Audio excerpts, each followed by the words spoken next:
You easily, in a startup, you drive so fast that you get blind. You get tunnel vision, you don't know how fast you're going or whether you're going slow, you don't know where you're heading. You see some lights here and there and you drive there. And every now and then you must rise up and say, where are we really, what do we believe in, and where are we heading? And that's what allows you to be successful and allows you to stay on track.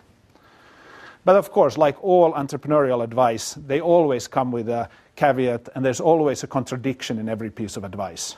So if I tell you, stay your course, stick to your strategy, believe in your beliefs, all of that, then tomorrow I'll tell you, remember, if you need to, you pivot. If you need to change your strategy, do it.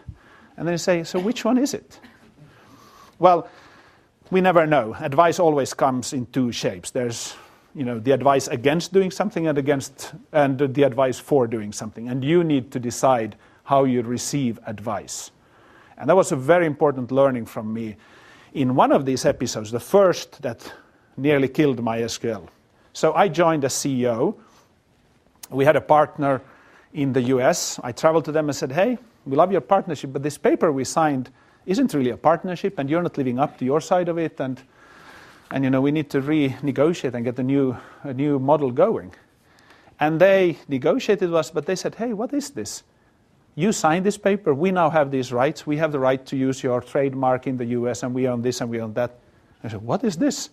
And suddenly one day when we were negotiating with them, on the last Friday, they said, could we take a break? We took a break, and David Axmark and myself, the one co-founder, and me, we came back at 5 p.m. to their office, and we were met by, had traveled from Scandinavia, we were met by a local sheriff in the corporate office, and he said, are you Marten Mickos and David Axmark?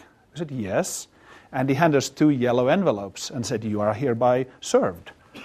So we got sued by a public US corporation when MySQL was not even a company.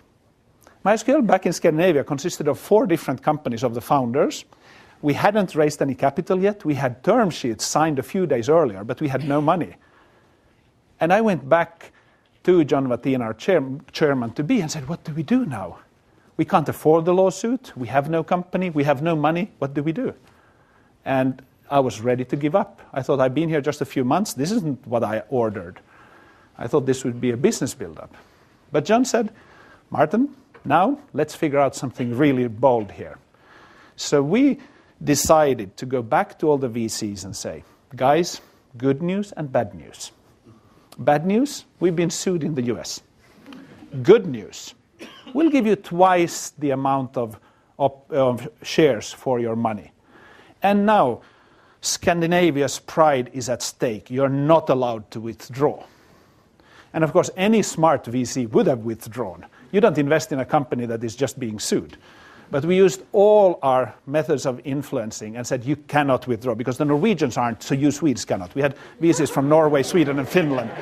So ultimately, we got all their money. We spent half of that money on the lawsuit. We ultimately won. It was settled, but we got paid a payment, and it was the best marketing campaign ever for MySQL. The little company from Scandinavia being sued by a big, nasty US corporation. It worked. But that shows how you must have belief, and somebody must believe in you for this to happen.